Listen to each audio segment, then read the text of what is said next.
show. That ain't happening. Aw, Who's next? I love you too. Nick. Let's have a nicer tone right now. Hey, Nick, how are you? You're on with Jen and Matt. Hey, I'm doing great. How are you guys doing? We're doing well. Thank you for calling, Nick. Awesome. Yeah, of course. Actually, I think my question is going to dovetail really well off of two callers ago because it definitely deals in the areas of morality and purpose, but from a completely different perspective. My question for you, for either of you, is you see, I'm a recently out atheist. Okay. And my family is still very fundamentalist Christian, both my wife's family and my family. I've yet to tell them. Okay. And I'm really struggling with that one because I love them a lot. Where's your wife in this? Yeah. Her and I align pretty closely. I would say I'm a little bit further on the atheist spectrum than she is, but she's a pastor's kid. My father-in-law is still a minister, and both of our families are still heavily involved in the church. What kind of minister? Yeah, what? Just so we get a scope of what we're doing. He's basically non-denominational, maybe evangelical Christian type. Just your basic run-of-the-mill evangelical Christian. Well, so there's tons. I mean, there's no way to predict this, and you're going to know both your family and your in-laws far better than we will. Right.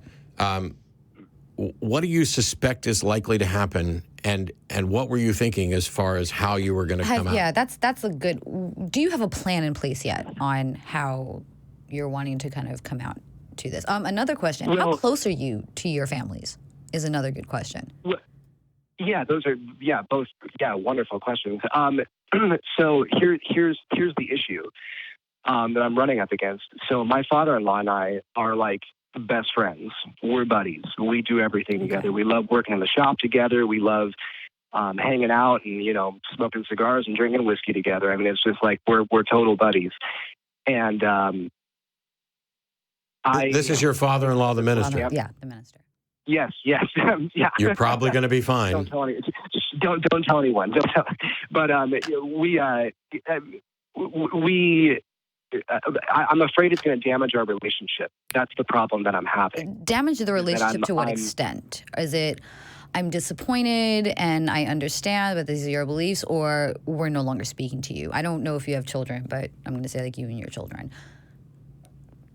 I do not have children, no, but I am afraid that it's going to damage our friendship because he's still so fundamentalist Christian, and of course, I think that's a load of horseshit. Okay, that's not the way I'd phrase it for the first conversation. That would not be good. But I'm with you. That would not be good. Absolutely not. I'm sorry. And I make that point because I make that point because I know you know that, and this is the right thing. So, you've got a relationship with your father-in-law that is currently good. What was your plan? Yes.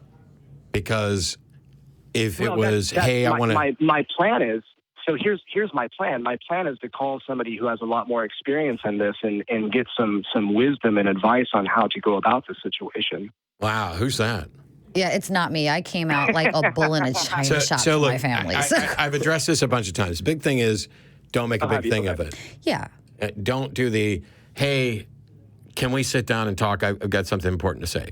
The better course of action is to just keep being you, the person that he knows and cares about, and gradually be more honest when those types of conversations come up. Because I think you may find if you're hanging out with him this much and you guys have interactions and conversations, unless you are like a really good liar and have been actively doing it, there's probably suspicions there, especially from somebody in a ministerial capacity, about where you are on the God, path. And if you're just gradually more honest, and you don't have to toss out the A word, and you don't have to, go down the path that it's horseshit, and say, hey, I don't think I believe this. I don't think I believe this anymore. I've got my doubts and other stuff. And you can even, and probably sincerely, say, I'm not sure how comfortable I am talking about it because I worry that it's going to impact our relationship. And for now, I'd just some patience, and maybe you can pray for me, and then as I have questions and stuff, we can have conversations like that. All of which would be honest, I would expect, and letting them know that you still care about them and you still care about that relationship. Right. And be compassionate there's going to be some pushback. Well, how come you don't believe this? And, everything, your parents taught you and we taught, expect some pushback, but come at that with compassion. Yeah, right off the bat, it's going to be, Right. for anybody in a minister capacity, especially somebody who's been hanging out with you and drinking whiskey and smoking cigars and stuff, it's going to be, I care about him. I'm concerned about him. I'll pray. He's going to be familiar, if he's any kind of minister at all, with people who are having crisis of faith and doubts, because this happens to everybody. And if he's doing his job as a minister, he's run across a whole bunch of people like that. You can, you can very clearly do I don't think I believe that stuff anymore, or I'm pretty sure, or I don't believe that stuff anymore. I don't necessarily know what label I might be comfortable with or how to talk about it. But but doing hey, let's sit down and have a talk is probably the wrong way to go about it. If the family was more distant, then sure, I would say, let's do it that way. That? If the family was more distant, I'd be like, yeah, you can kind of come out like I did. And I was like, by the way, but because you guys are so close, the best thing, and if he's coming at you with questions that are like, well, why this and why that and why this, and more out of like a disappointment, you can, and if you're not comfortable with it, you can just say, that's still something I'm looking into, and I do want to have this conversation with you, but I want to make sure that we can have the right conversation about this. And part of me, so here's kind of the second half of that. By the way, thank you. That's all. Thank you. I really appreciate kind of words of wisdom on that. So the second half of that, is it worth it? And I mean, I'm speaking more to my side of the family, my parents. I know it would cause them great suffering to know where I stand. I mean, as their little angel boy who served in every single ministry you can possibly imagine, and went on a overseas missions trip to Uganda and Rwanda when I was 11 years old without my family. I mean, that's how they see me still. There may be some freakouts. That's not who I am. There may or may not be some freakouts, but one thing is that they know you, they care about you, and you've definitely got the cred. It's not like you've been some problem. I mean, you did mission trips and stuff. Yeah. It's going to be very difficult for them to reconcile all that. And you've got to decide whether it's more important for you to be honest about who you are and have people, accept you and appreciate you for who you are, or if you're going to pretend. And I've told people before that if you think that, coming out is going to jeopardize your health, your life, your financial relationships, standing, and all that stuff to a degree that's not comfortable, then don't do it. Yeah. But that's a question you have to ask yourself am I okay with them not knowing? Am I okay with kind of putting the mask on and bowing my head and pretending to pray at meals and nodding my head when they're talking about, hey, you believe in this too, right? If you're okay, if the fear of your parents being disappointed outweighs more than you being okay with it, no, why, don't make the waves if you guys have a really good relationship. However, if it's eating up at you and you're like, no, I need to be honest with my parents, kid gloves is my favorite expression when it comes down to very sensitive topics. Softer kid gloves. And don't, like we said, kick the door in and be like, get all the crucifixes off the wall. We don't believe in that anymore. No, don't do that, please. That's right. So I'm going to steal a story. Right. I'm going to steal a story from my good friend Seth. Yeah. I won't tell you the whole story. If you go watch the event that Seth and I did in Phoenix a couple months ago, Seth tells the story there. But the thing to think about this in reverse, and this can come up in conversation when you're talking about this with them. Let's imagine that everybody on both sides of the family were a bunch of godless heathens. And one of them discovered Jesus. Don't you think they'd be not the slightest bit shy about telling you this wonderful thing that they found? That they would feel an obligation to? Now, in that case, they have a desire to because they want to share this because they have an obligation to, work for the Holy Spirit and help potentially save your soul.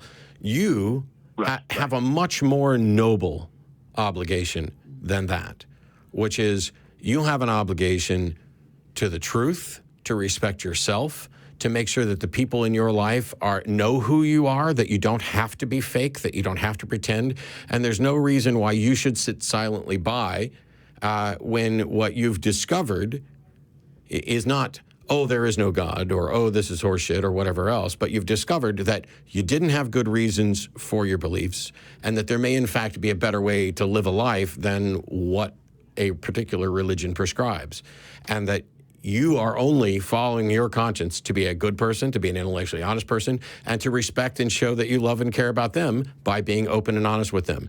And if that puts them in the position where if the relationship ends, it's on their shoulders. Yes. It's because of them, and they value their religion more than you, whereas you don't value or hate their religion as much as you value your relationship with them. Right, exactly. And I understand that that's a hard thing to face. It's, wow, they kind of care about me more than this. And I understand that that's a hard thing to face, which is why this, is it worth it? This is also a thing you have to weigh out. So what are you thinking? Right. Sorry, I cut off. So I always go back and forth because there's part of me that completely 100% aligns with what you just said and just being open and honest about everything. But then there's the part that makes me go, yeah, but they're what we call the benign form of Christianity, where they're not out there picketing in the streets. They're not holding up, signs in the streets, and they're not blowing up facilities and stuff. It's a very benign form. Why does it matter? Why would that make a difference, though? Because are you trying to change them? Because it's not hurting anyone. Okay. If it was affecting other people, then that's when I definitely feel a moral obligation to step in and say, no, this is hurting. That's a difference. That's a moral obligation. That's a moral obligation to try to change their mind to make them better people. You're not doing that. You're saying you're good people. I don't agree with your religion. I don't think your particular religion is as harmful as others. So I'm not trying to change your mind. I just want you to know who I am. And then if especially I've seen this happen. Well, can you just pretend like when you're around us, and then they actively are hurting somebody. Okay, then when you come over to my house, you pretend that your religion's crap. When I'm at your house, I'll pretend that your religion's real. But then it's actively hurting somebody to ask somebody to lie. No, I mean, I'm being sarcastic. No, if somebody asks you to pretend, you can point out that if your entire goal is to be honest with who you are, them asking you to pretend is absolutely insulting, and it's the rough equivalent of you asking them to pretend that they don't believe when they're around you. Right. That's silly. And they won't do it, and maybe it'll wake them up to what they're doing. Right, it was the case of, they're not hurting anybody, but yet if they, turn their back on loving somebody, they are hurting somebody over this. True. I mean, but we don't know what they're going to do yet. Right. It's a bit of a moral dilemma. We're speculating at this point. What's the dilemma, Nick? Because I'm not seeing a dilemma. Yeah. No, I understand it's difficult, but I don't see a moral dilemma here. Honestly, the biggest moral dilemma that I have is with my stepmother and the amount of suffering that I know it'll cause her. That's the biggest. You're not the one. You are not the one causing the suffering. Right. Her religion is. You're still the same person that you've always been. You're still the same son or stepson, I'm not sure what your relationship is, that she's always loved. Yeah. So why would you not changing anything about yourself as a person be causing her suffering? No, it's her view of her religion that's going to be causing this, because you haven't changed. Well, he has changed. Well, but his ideas have changed, but him as a person hasn't changed. Maybe he is. Maybe he's changed as a person, but it's the concern here is that if somebody says, "Oh, what the way you've decided, the way you're living your life hurts me," well, the way you're living your life hurts me too, because if your religion, which I suspected was largely benign, is enough to cause you pain because I don't agree with you, and to potentially end or damage a relationship because I don't agree with you, now I'm more concerned about your religion than I was before. Yeah, I see what you're saying. The only real question here, and this is something, by the way, that I mean, you're at the end of the day, you're going to have to be you, but you're going to want to sit down with your wife, and talk about all the potential impact that this is going to have on each of you individually and both of you together, and you guys are where the compromise starts. That conversation. And And we have had that conversation. It's like, do we tell our parents? Do we tell them where we're at? At this point, my wife doesn't want to, essentially for the same reasons that I stand, is that she doesn't want to compromise our relationships, in any way. Now we're to a moral dilemma, Right? Because if you decide to come out to everybody, you're probably going to inadvertently be outing her, and that's not something you get to do. Right, exactly. Yeah, I don't want to do that, of course. Yeah, I don't want to compromise that. Or put her on the spot. Well, do you believe this too? Yeah, and that's what I meant by inadvertently. Yeah. I thought they were just like, she's probably. What's wrong with your husband? Well, so for now, you guys are going to have to decide what to do about this together, and with the full knowledge of what the consequences might be. And then each of you is going to have to make up your mind about whether or not you're comfortable with that. There are some people who can be, and there are some people who can't. Put it on paper. That's always my favorite thing to do, is actually write out a pros and cons list and look at it back at you and say, okay, is this worth it? Yeah, no, I've definitely done. I've got that document on my computer, trust me. I don't have anything else for you, Nick, other than as you go through this and figure it out. First of all, you can always jump in the Discord server and talk to some other people who might have gone through similar things. And then as you and your wife make decisions and move forward, you can call and let us know how it goes. But you can also participate. And we constantly are recommending recoveringfromreligion.org, which is a great resource to find other people who are in similar situations. And once you find your way through this, no matter what the resolution turns out to be, you're not alone now, and you won't be alone then. Greta Christina wrote a book on coming out, how to do it, and why. And over the course of the research for the book, I think she interviewed like 300 or 400 people, something like that, who had come out. And while many of them went through incredible difficulties, only one person out of that entire poll actually said that they actually regret coming out.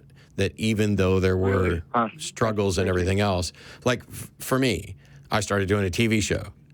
And actually, I wasn't out to my family when I started doing the show. Eventually. That's out of the bag. Yeah, eventually I was outed. There were a lot of struggles, and including, like, if you go watch the episode from April where I read the birthday card that they sent me, there's been a lot of issues, but my parents are still my parents. I still love them. We still get along. There are many people who went through far worse than I ever would. My ex-wife, went through far worse than I was ever going to go through, and continues to go through some of that. So yeah, I hope for the best, and I think if you guys talk it out. Describing the relationship you guys have, I don't think it's going to be this of a thing, because they probably already know. I'm in agreement with Jen, but it's hard to say. Because we don't know them. It's your life and it's your wife's life, and so that's where take it all in, make a decision, and if you find you can't make a decision, keep on trucking. Yeah. If you still can't make a decision, don't make the decision because you can't make the decision. Just say, we're putting this off for now. Right. Awesome. Well, hey, you know what? I really appreciate that. This is something that's been on my mind, and it's been weighing heavily on me for the last, honestly, year or two. It's been something that I've been debating, and I haven't had a whole lot of people to discuss this topic with and talk to people who have been. Sounds like Matt. Jen. I don't know about you, but Matt, your past and my past are fairly similar in where we came from. So that's kind of why I wanted to call in and see what your process was in that, and any advice that you have. So I really appreciate it. Thank you so much for taking my call. Sure. And check out our Discord. We have a great community there that may be able to, help you. Yeah, I will do that. Thank you. Cool, thanks. Yeah, I never sat around and drank whiskey with my father-in-law, but he wasn't a minister, so. See, but you had the more religious upbringing to where I didn't, but your family was like, okay, and my family nuked everything to the ground over me. Oh, my family was not okay, but it wasn't quite nukage. No, yeah, mine was full-blown Facebook, cursing out nukage. So that was fun. Speaking of folks from Tennessee. No, my family's not from Tennessee. No, I was talking about my father-in-law and my ex-wife. That's right. Yes. That's right. Not everything's about you, Jen. Says who?